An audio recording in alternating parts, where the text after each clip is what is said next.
23。提到这个数字，你会立刻想到什么？作为数字，23是最常被提及的素数之一，一个只能被自身和一整除的素数，还是连续数字组成的最小素数。达尔文的《物种起源》出版于1859年，1+8+5+9等于23。广岛原子弹在上午8点15分被投下，8+15等于23。2001年9月11日，美国遭受的恐怖袭击，日期中的数字9+11加2+0+0+1加起来是23。威廉·莎士比亚于1564年4月23日出生，52年后，他在自己的生日，也就是1616年4月23日去世。摇滚之神科特·科本出生于1967年，死于1994年。数字1976加起来等于23，1994加起来也等于23。第一个莫尔斯电码传输讯息，上帝创造了什么？来自圣经第23章第23节。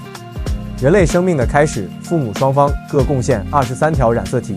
人体细胞核的46条染色体由23对组成。人体平均生物节律为23天。如果你还发现了关于数字23的神奇故事，欢迎在评论区与我们分享。而我们今天要聊的是体育界的23号传奇迈克尔·乔丹。除了在第一次退役复出后曾短暂地穿过45号球衣，乔丹都因标志性的23号而让人们印象深刻。但你知道迈克尔·乔丹从高中起就穿23号球衣的真正原因吗？在篮球界，23号球衣永远和迈克尔·乔丹紧密相连，因为这是他在芝加哥公牛队传奇生涯中大部分时间穿的号码。虽然乔丹本人很少聊起他为什么选这个号码，但他从来不掩饰一个事实：他的哥哥拉里比他更擅长打篮球。没错，年轻时的乔丹一直很崇拜他的哥哥拉里，觉得拉里比自己强，他把哥哥捧得很高，觉得自己如果能有拉里一半的水平就很不错了。而哥哥拉里穿的就是45号球衣。Well, in high school, when I played with my brother, my favorite number was 45, and his favorite number was 45.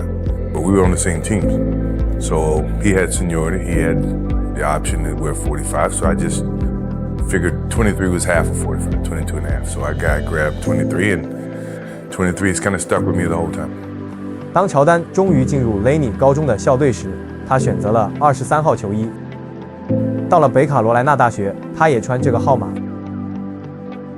进入 NBA 后，他把23号带到芝加哥，让他成为了自己和体育界的经典符号。1993年，当乔丹决定退出 NBA 去追逐棒球梦时，公牛队退役了他的23号球衣。但在离开篮球场17个月后，他宣布重返 NBA。1995年复出时，乔丹穿上了45号球衣。在一次访谈中，乔丹提到，他当时不想穿回23号，因为父亲的去世，他觉得想要一个新的开始。I went back to 45. Obviously, I was just coming back from retirement.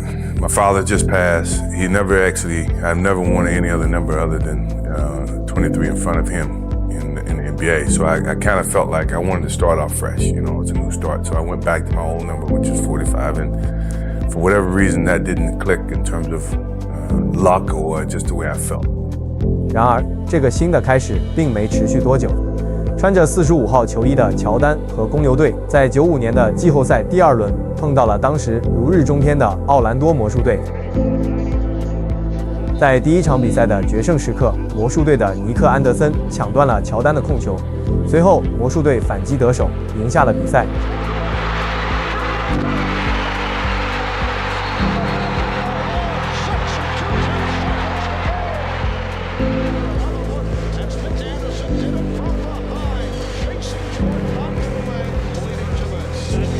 最终，45号的乔丹和公牛队输掉了这个系列赛。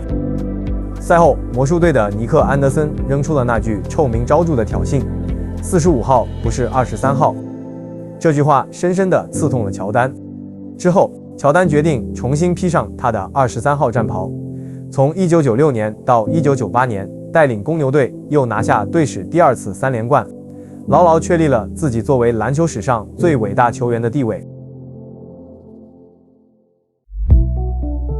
除了23号和45号，乔丹在公牛队还穿过另一个号码的球衣，你知道是几号吗？